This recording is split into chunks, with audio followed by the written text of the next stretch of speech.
Tuesday, January 20th, was a busy night in Fitchburg government, with leaders gathering across multiple meetings.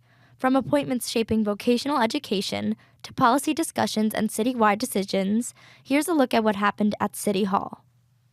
At the school and city level, counselors and school committee members met jointly to fill 2 open seats on the Monty Tech School Committee. After hearing from 3 candidates and using ranked choice voting, the joint body appointed Michael Hurley and Deanna Tardif to 4-year terms running through 2030. Education is one thing that can never be taken away from you, and everyone deserves a chance to make themselves better. The appointments ensure Fitchburg continues to have a voice in decisions affecting vocational education, workforce training, and school governance. From education to citywide governance, the focus then shifted to the full city council later in the evening. The council approved multiple board appointments and accepted 2 grants for the police department, one supporting a civilian domestic violence advocate program, and the other funding technology upgrades tied to community policing. In addition, counselors discussed a rules change about what happens when multiple counselors attend committee meetings.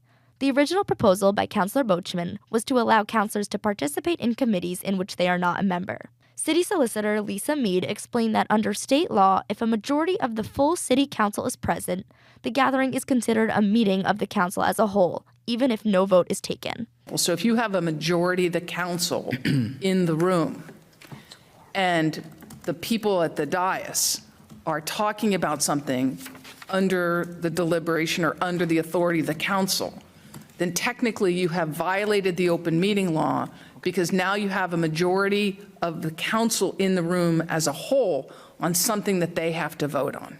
Counselors raised concerns that routine questions at committee meetings could cause open meeting law issues if the meeting is not properly posted. I have been opposed to this rule change all along, but given what we're hearing, that several things that we thought were already permissible are actually not without changing this rule, we may need to implement this rule change just to continue business as usual. The council voted unanimously to accept the proposal to amend the rules, with more formal language to come in the following weeks. Councilors also advanced 2 ordinances aimed at improving enforcement of so-called junk vehicle issues, discussing concerns from residents about cars left on private property for extended periods. The issue of junk vehicle enforcement continued at the committee level during a meeting of the Legislative Affairs Committee. One resident spoke in opposition, warning the proposed rules could unfairly affect low-income residents and represent government overreach. This is another tax on poor people for being poor. City officials pushed back, saying the changes are needed because the current ordinance is difficult and in some cases unconstitutional to enforce. They said that the new approach focuses on warnings, notice periods, and a non-criminal hearing process aimed at reducing blight, not raising revenue. The committee unanimously recommended both ordinances for approval.